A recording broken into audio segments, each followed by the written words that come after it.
We are here to talk all things local marketing and local marketing playbooks. So if you are on this call, you probably know that local marketing and getting your franchisees engaged is sometimes a challenge.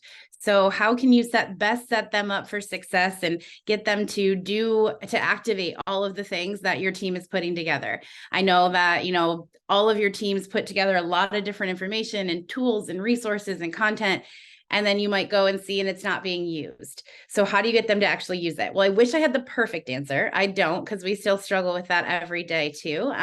But we try our best to make it as easy as possible. And so I'll just kind of walk you through the process of what we do, how we got to where we're at now, what our engagement looks like, and then answer any questions along the way. If you have questions, feel free to drop them into the chat or just speak up, and I'm happy to do my best to answer. All right. Danielle already gave me an intro, so I'm going to skip right over that. I currently am the Senior Vice President of Marketing at Streamline Brands. So if you don't know what Streamline is, we actually have the largest operator and franchisor of swim schools. So we currently have 11 brands. I will not run through all of them.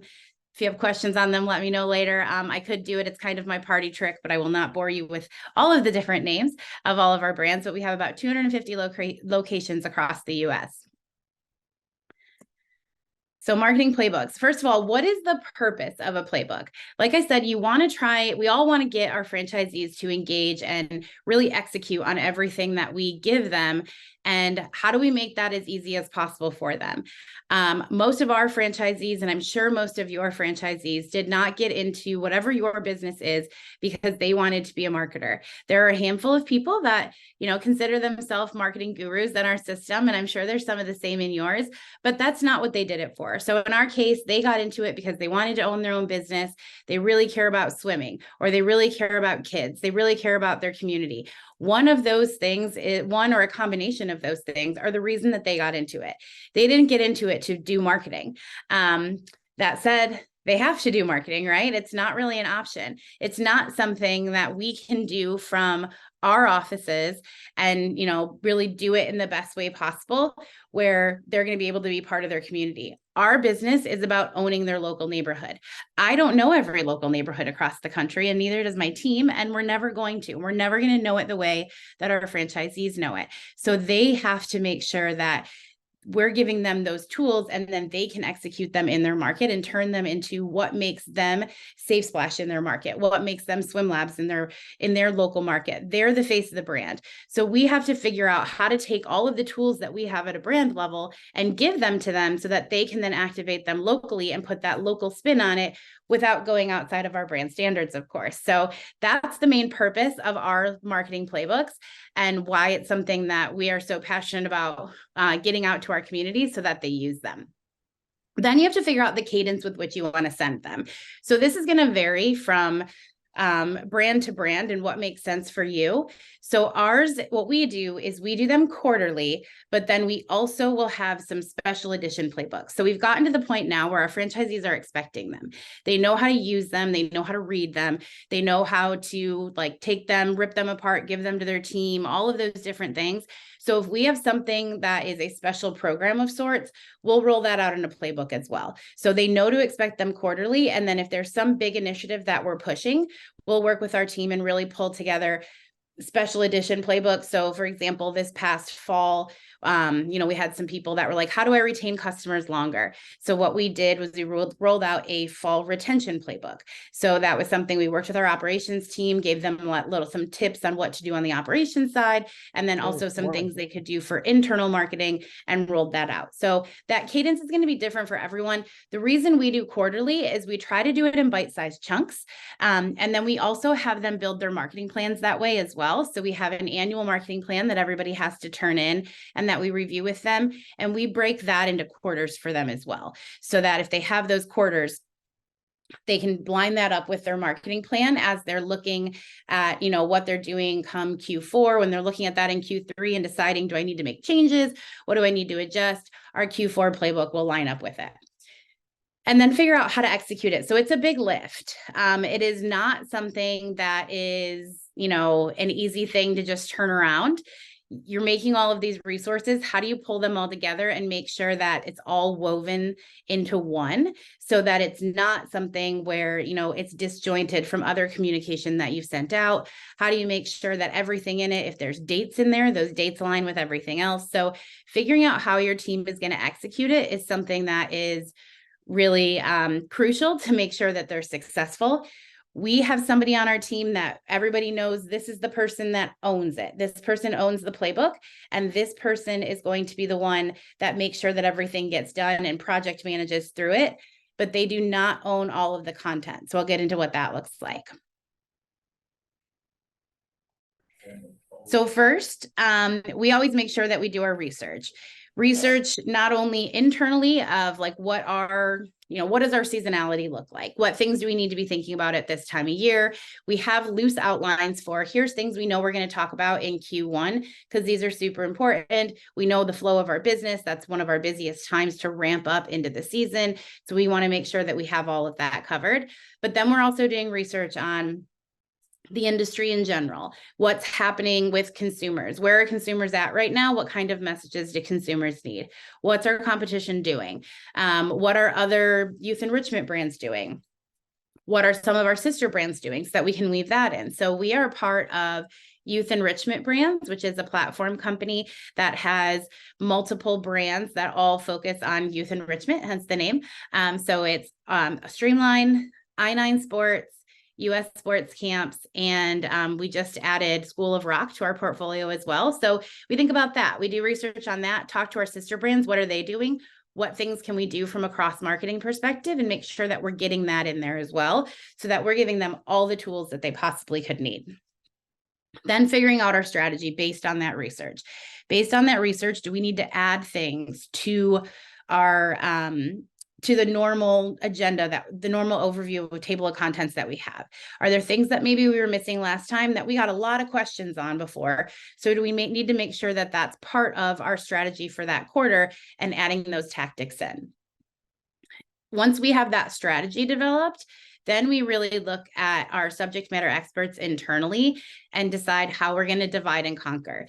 Who's owning what section from a content perspective, making sure that they can write the information and give everybody directions on how to use each of the tactics, making sure that all of the creative is aligned. So anything that comes out of that strategy, that might mean that we need additional creative pieces. So we need to tap our creative team. We'll already have our standard campaign for that year. All of those different pieces will be created. We might be making tweaks on them as we're optimizing what's coming up.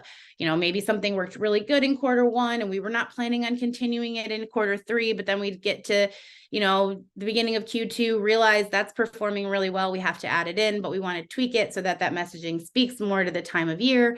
All of those different things.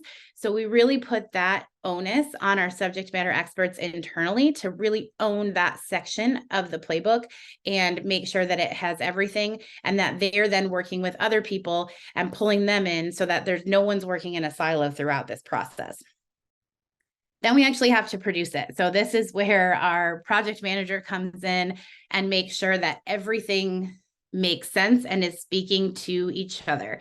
And so there's not something that we're talking about doing on social media, but then we don't mention a way that you can implement that on the ground, when you're doing local marketing, boots on the ground sort of stuff, making sure that that all works together and that it all lays out and is a comprehensive guide for our franchisees. So we try to put everything in there, which means that it gets pretty long. And I know that that's something that can be daunting for people. So we try to break it down in bite-sized pieces. So I'll show you a little bit of what a playbook looks like. This is not a full playbook by any means. It's just, pieces that I pulled out that I think are important to show. So first, we always make sure that we have a table of contents, numbered pages. Sounds silly, but something that someone can easily go to reference. We also do these all digitally so that they have links to things. We don't want someone to have to track down where to find the things that are in the playbook. So you have to make it as easy as possible or they're not going to use it. Then we literally have a page at the beginning. Again, this seems very silly, but a how to use the playbook. If this is the first time that anybody's looking at the playbook, we want them to be able to open to this page and see this is how to use it. This is how, exactly what you should be doing. You should be sitting down and looking at it. If you don't know what to do about retail, go to this page. If you don't know what to do about local partnerships, go to this page. Trying to make it as foolproof as possible so that everybody can, do what they need to do. Then we'll give them an overview of the campaign. So a lot of this is information they've already received. It's all about over communicating and making sure that, franchisees receive information in different ways. So we already went over our campaign for this year. We did that at the end of 2022 at our conference, talked about all the things that we're doing. What does the new campaign look like? Why is this the messaging we're going with? Why is, what research really played into that? Why are we doing these different tactics versus others? They already know all of that. We did that. We went over that at the end of 2022, and we've reiterated multiple times on multiple calls. But again, if somebody picks up this playbook and it's the very first time that they're doing anything marketing wise, we want them to understand the why behind it and not just that here's what we're doing, go do it. It's here's what we're doing and why we're doing it. So we make sure that we really reiterate that overview of why our campaign is what it is and why our messaging is. And then we go over the messages for that quarter. So it's always between 3 or 4 pages of here's the general messages that we're talking about. Here's the supporting points. And then those all play back into that campaign overview so that they can see how it all fits together. Does everybody necessarily care about how much they fit together like our team does? No, probably not. But we want to make sure it's there for those that do and kind of preemptively answer any questions. Then we show them some of the creative. So this is not all of the creative. We don't put every single piece of creative in the playbook. That's intentional. One, there's really no point to it. They're not going to be using it from the digital version of the playbook. They're going to go to the actual assets to use them.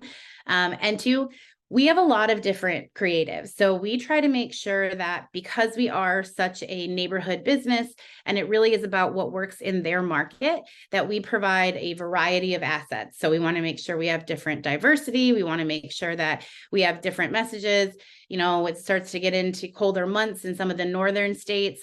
We don't have that problem in Texas. Texas is not getting cold. They're not talking about coming in from the cold and warm water pools. Not as important to them. So we want to make sure that we have all of that information, and give them some different options. So if we put everything in the playbook, it would be 50 pages long. It's already over 30, so I don't think we need to keep going that long. So we just give them a sampling of kind of here's the look and feel of the campaign that we're doing. And then there is a link to click to get to those assets in the different places that they're housed.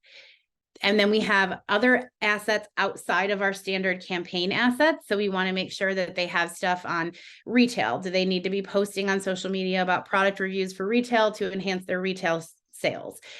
Talking about, different local event creative assets, things that we might be in the works that we know they're going to use this quarter, but for whatever reason, they're not quite there yet for them to be ready to use, or we don't want to distract them with them so that they get too far ahead and they're thinking about December when they need to be thinking about what's going on in September. So we kind of piecemeal some of that stuff out in an effort to keep them as focused as possible and not overwhelm them.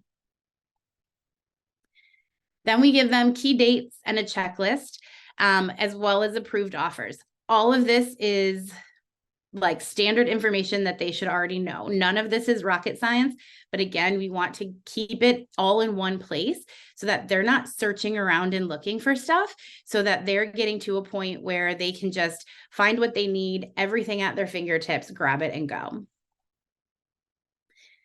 Probably one of the most robust sections of the playbook is the local marketing tactics. So these are things that they could do in their market. None of this is required. So we want to make sure that we put everything out and say, these are all of our ideas of things that you could do. We understand you're probably not going to be able to execute all of them. They have small teams too. Their teams are busy teaching swim lessons, working the front desk, doing all the back office stuff, all of those different things. they're not going to have time to do every single thing that we have in this playbook. And it might not all make sense for them. So going back to, the nature of franchising, we all have brands, and there are things about those brands that are required that everybody has to do. And then there are things that the franchisee in the location needs to take responsibility for their market and understanding what things are going to work in their market and what things are not. So by no means do we say, here's everything and you have to do all of these things. Here's 5 pages or 6 pages of local marketing tactics and things that you need to execute. But here's ideas and things to get you to start sparking creativity within your team of things that you can do. So these could be ideas for people that you should build partnerships with at this time of year. It could be ideas for events that you can throw in your school, events that you can go to. Are there other things that you should be sponsoring? It could be talking about some of our cross-marketing efforts with our sister brands. It's a little bit of everything that they can do at that local level. Then we get into social media. Social media is a huge thing within our business. For our brands, we have a parent-child relationship with all of our social media channels. So we have the main brand pages, and then each location has their own social media pages beneath that they're responsible for managing. We do push out content to them from a brand level, but then they have to supplement with local. So on top of the platform that we use for that and all of the things that they're already getting, we just, again, reiterate each month, here is some main brand topics that are going to be covered this month. And here are some things that we recommend that you do locally to add that local flair. So it's not every single post that's going out from a brand perspective. They're going to see that when they log into our social media management platform, but we want to give them a sight line far enough in advance where they can see what are the things that we're going to be talking about to get their creative juices flowing for what things that they can add to supplement. Then we talk a little bit about our paid media strategy, a little bit about email and what those topics are going to be in the email templates that we cover. Same thing for retail, making sure that they know what we're going to be doing at a brand level so that they can tie into that locally. Again, these are more so reminders and things that they've already heard in multiple different places, but just having it in one place so that they can reference it and not have to search around and try and find things. I don't know about you guys, we have a lot of different platforms and tools and resources that franchisees can use, which is great, but that can be overwhelming from a franchisee as well. Because again, they didn't get into this to be a marketer.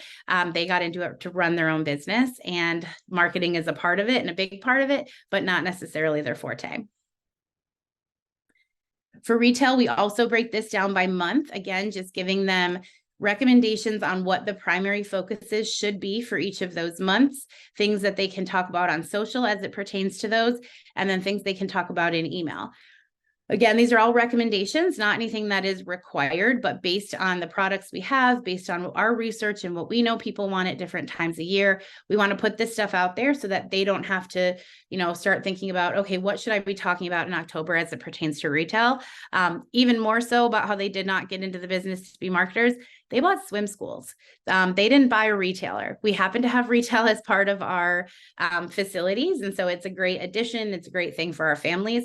But they didn't, they don't have retail backgrounds and understand how all of that works. So they need to really rely on our team to help them understand how those pieces all fit together. And then we do another calendar. So we had those key dates and checklists at the beginning. People learn and receive information differently. So we want to make sure that we have as much as possible for it to really present to our franchisees and their general managers how they want to receive that information. So this information is not that different from the key dates and checklists in the beginning. There's a little more color and fun in these ones and then the one at the beginning.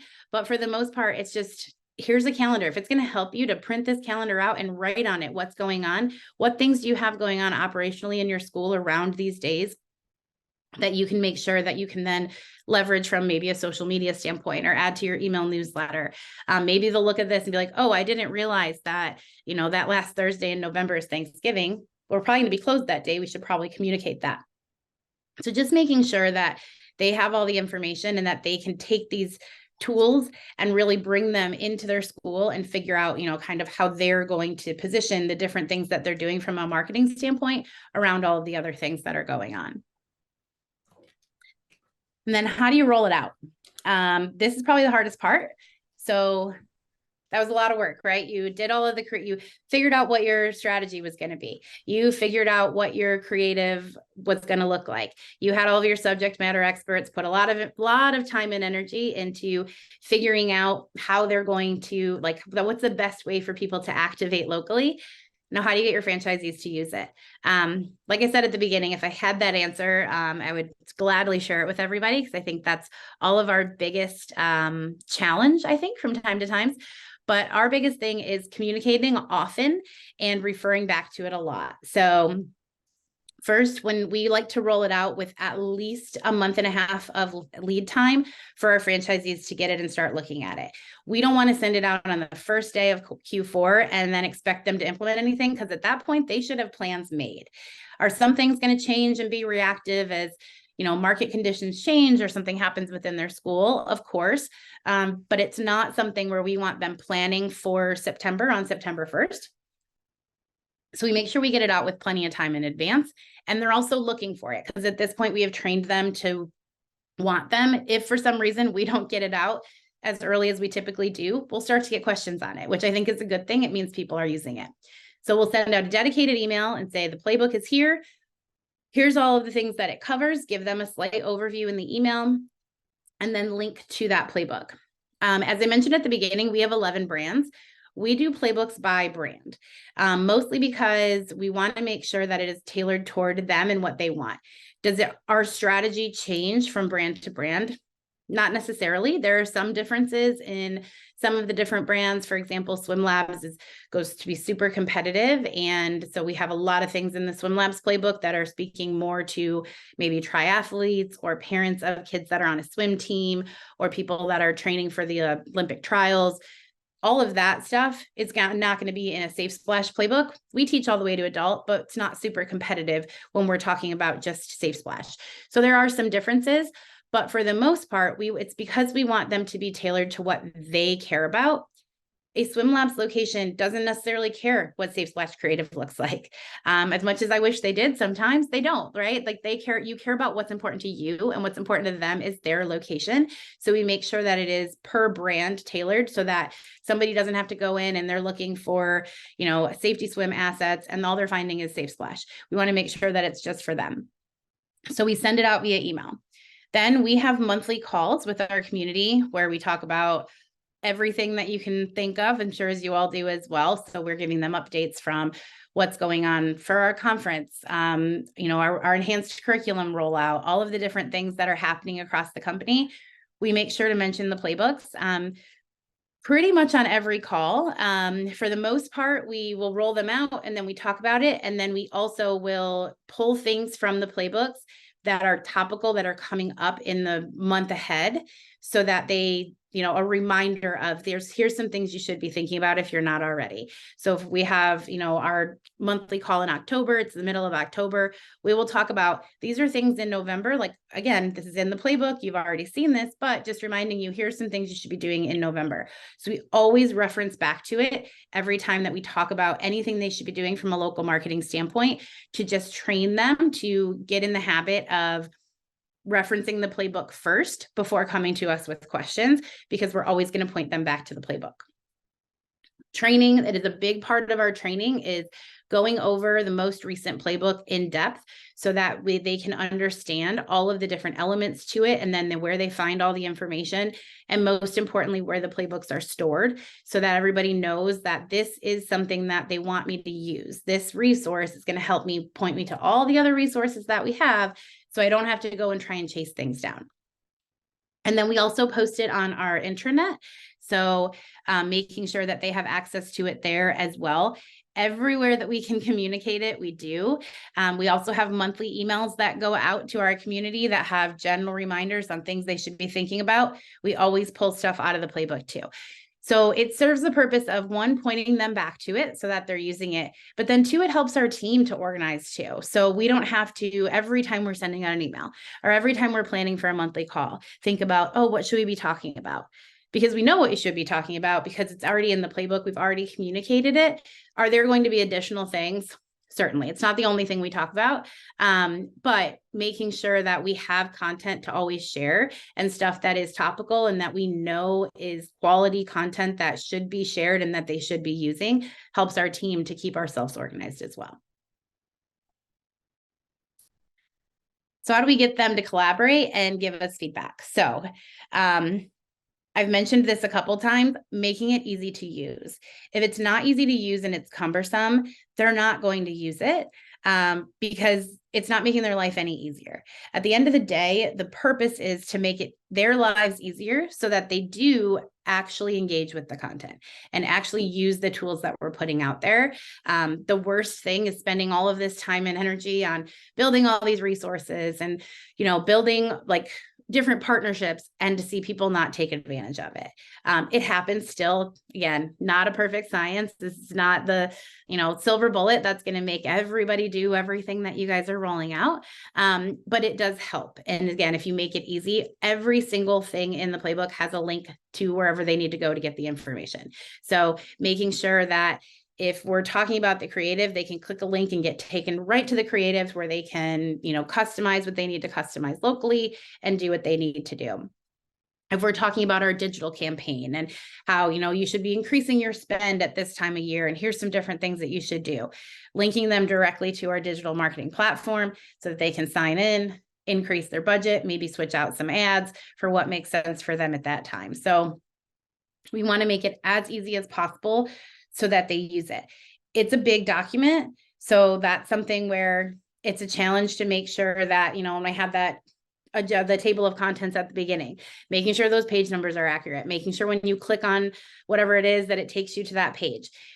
We want it to be so very simple so that people don't say, well, it's too complicated, I'm just going to come to you with a question.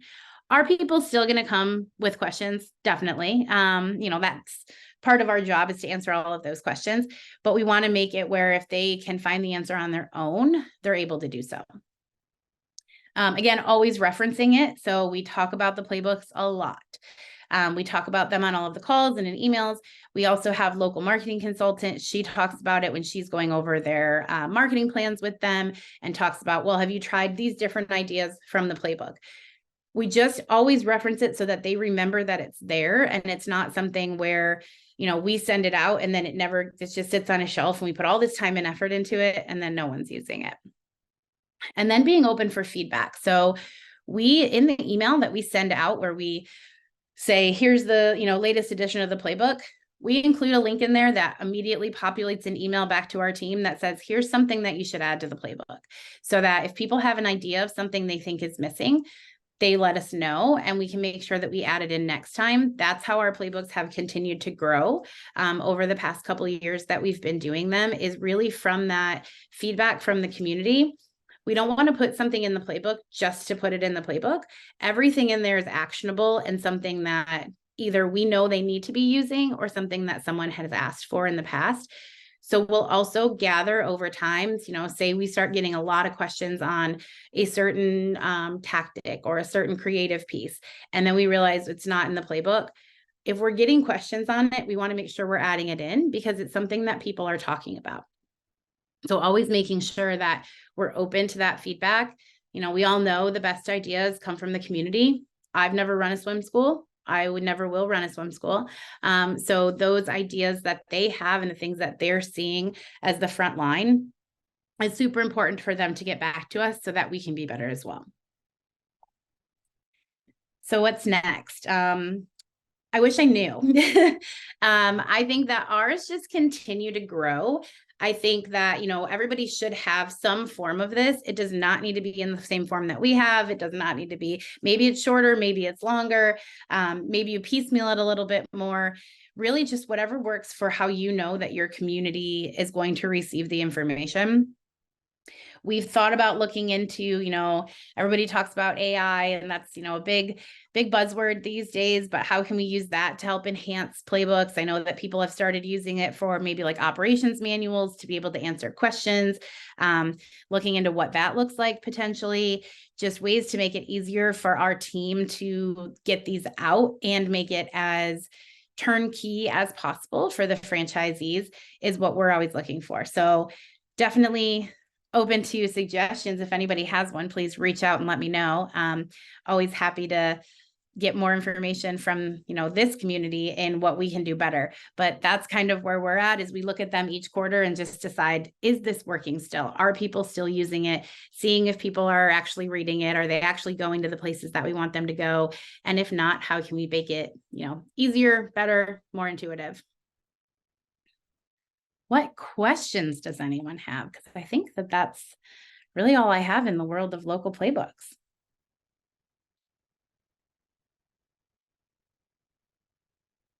No questions? Comments? Danielle, anything on your end that you'd like me to talk more about? I was going to say, I see a couple questions over here in the chat. Perfect. Do swim schools differ in terms of size and marketing budgets? Yes. So they do differ in terms of size and marketing budgets. And we don't have different playbooks based on the location or the size, but we do talk to them differently in those scenarios. So as far as our locations, we have a couple different business models. So we have dedicated locations that are like a standalone Safe Splash location that, is only does Safe Splash programming inside it, all branded, all of that. And then we also have hosted locations. So a hosted location is one where we go to where water is. So we might be inside of an LA Fitness or something like that. Marketing for those types of locations is different. So we do call that out in our playbooks, but we don't make a specific hosted playbook and a specific dedicated playbook, because there are some things depending on the location that they know better. Like, for example, if they're a hosted location, but they have access to some sort of a private room, they could still potentially host parties there. Not every hosted location can do that, but we want to make sure we're talking about that in the playbook so that they know, that it's an option to do it, even if that maybe wasn't something that they thought of in the past. Maybe they knew there was a room, but didn't think about a party because we've never talked about parties with them. So it's something that they can do. So we want to make sure they get all the information, but we don't separate it out necessarily. As far as recommended spend, the required spend is 2% of their revenue they have to spend on local marketing. And then they have 2% for goes to our strategic marketing fund. So the minimum they have to spend is 2%. And we go over those budgets with them at the beginning of the year. So everybody submits their marketing plan by the beginning of January. And then we have individual calls with them to go over that budget and how they got there and how they have that spend allocated. How far in advance do you provide the playbooks? At least a month and a half. We try to be more than that, but that is our absolute minimum, is a month and a half before the quarter starts. So for example, our Q4 playbook went out, or Q1 is already going out for next year in the weeks to come, so that they have it well in advance and as they're doing their marketing plans and things like that. Do you have playbooks for newly opened locations for pre-open activities through their first quarter or season? We do and we don't. We have some things that are in playbook form, but not everything is, because we have our training that is all encompassing of everything. We are looking at building out a grand opening playbook. We have some of it, but not all of it in there right now, because we're trying to figure out the best way to do it where it's not overwhelming. We have a grand opening playbook for their grand opening event, because that is one thing, but the grand opening of their whole location, it's very big right now, and we just don't know if anyone's going to read it. So we're trying to figure that out and figure out how to piecemeal that. Of the 2%, you have them decide how they want to spend it, or you help with that part. So it's really on them. They can spend it however they choose, but we do have, here's our guidelines. Our marketing plan that we have it's separated by tactic and by here's things that are brand awareness building. Here's things that are lead driving, and it breaks that down for them. And we encourage them to break it up and to make sure that they're hitting all of those different buckets in their local spend and what that looks like. And then it also is going to depend on the market. If it's, for example, a location coming into a pretty saturated market, they probably don't have to do as much on the brand awareness side. It's still part of the equation, of course, but we'll, encourage them to do more things that are lead driving because the market is already soft for them to go into. So we don't we help with telling them where to spend it, but at the end of the day, it's their decision where they're spending that local 2%. Okay. While playbooks provide guardrails and guidance, what does the approval process look like for franchise local marketing? So we have basically, here's the things that are the standards that you have, that you know that you can do this no matter what. You don't have to get approval. Run with it. These are already approved things. For creative, we have to create all of the creative assets.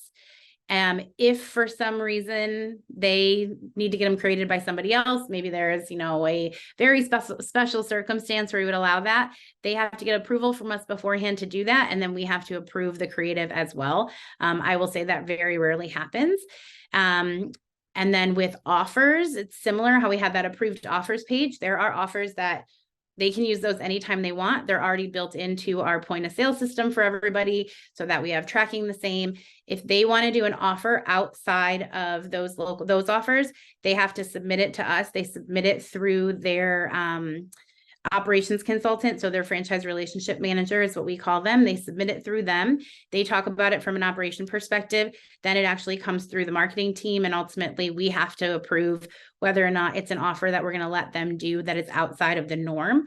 When we would approve it, it just depends on what their goal is and making sure, we'll have some times where a franchisee probably hasn't done enough on the local marketing side. So then they want to do an offer that is like a fire sale, and they want to do, something that is like, we're going to give 75% off. That's when I have a phone call and say, why are you doing that? I'm like, well, we have a competitor come into the market. So now we want to offer this, great deal to capture people. I'm like, but do you need to do that? Because that's something that seems a little bit too aggressive. Let's talk about what other things you could do instead of doing that. So that's how the process works as far as approvals. How do you get your less engaged franchisees to participate in local and social incentives, company-wide contests? So a couple things. One, we have a super competitive group. So a lot of our franchisees, either were former Olympians or former super competitive swimmers. They're very competitive to the point that, we were at our conference last week and we did a give back activity where we built bikes for a local neighborhood. I had to tell them it was not a competition, that no one was going to win, yet they still made it a competition to see who could build their bike the fastest. So we definitely use that to our advantage. So we like to showcase people that have done a great job and show them kind of how they're ranking higher because of something that they did, so that they want to try and beat that person. First of all. Second, we actually have made local marketing part of our QA this year, our QA process. So previously it was part of it, but it was the person that went out and did the quality assurance visits would just check, do they have a marketing plan? Check. Are they using approved signage? Check. That doesn't happen anymore. So now they're required to have a call with our local marketing consultant as part of their QA. They get points for having that call, because in that call, then she looks at their plan and goes over everything with them and talks to them in detail about all the things that they're doing. And then she grades, for lack of a better word, all of their marketing, so that somebody's looking at it through a marketing lens. So she'll pull in different members of our team, get all the information from how their digital campaigns are performing to how their social media posts are performing, how many marketing requests they're putting in, all of those different things, so that we make sure that it's getting looked at from somebody that understands marketing and not from, the quality assurance side, where they know enough to be dangerous, but not enough to offer actual recommendations. So those are a couple of things we do. And then we actually, a lot of our franchisees they like to spend a lot of money at the beginning of the year, and then they get to the end of the year and they're looking at everything and they're like, oh, I can cut marketing. We obviously don't want that to happen. So this year we actually incentivized with people that were contributing to their local digital campaign. So everybody has digital campaigns that are running all the time. That is, something that we fund from the strategic marketing fund to make sure, but then they also are supposed to add to it and supplement locally. So what we did was anybody that was at a certain threshold and adding to their local marketing campaign, we incentivized and gave them additional money from the strategic marketing fund if they were doing that. So that encouraged those people that maybe weren't doing that to add that money on so that they could get additional free money. It's, you know, even though we all know it's not free money, but could get that additional stuff. Do you track the local spend or is it the honor system? It is a combination of both right now. So they have to submit a marketing plan and that has dollars in it. That is like their full financial marketing plan, as well as like any color commentary that they want to provide. So we have that. That's what they plan to do, not necessarily what they spend. We do use Profit Keeper, and so they have to submit their P&Ls through that. It's something that we've started using within the last year, and we don't have full adoption yet. It is something that we're adding into that quality assurance process as well for next year, so that we have it for everybody. Right now, I'd say we have about, I want to say like 75%, 80% of people that we have the actual that we're tracking their spend, because we can see exactly what they're spending for marketing. But at the end of the day, I tell people this all the time. I don't want them to spend money just to spend money. If they're doing it right, they're going to easily spend that 2%, if not more. And it's more about what does their enrollment look like. So the times that we really start to care about it is if somebody is struggling with enrollment, then it's okay, what are you doing? Are you not doing anything that you told us that you were doing? And that's really when we revisit it. Because I don't want them to throw good money at bad. We had that come up in 2021. A lot of our franchisees said, I can't staff right now. I don't have the staff. I have so much demand and I don't have supply. So why am I going to spend money on local marketing when I have people coming and I have a wait list and I can't get staff? So we heard them, said, don't turn off all of your consumer marketing. You have to keep doing that. You can't just stop it, because if you just stop that, that demand is going to go away and then you're going to have supply and have nothing, nowhere to put it.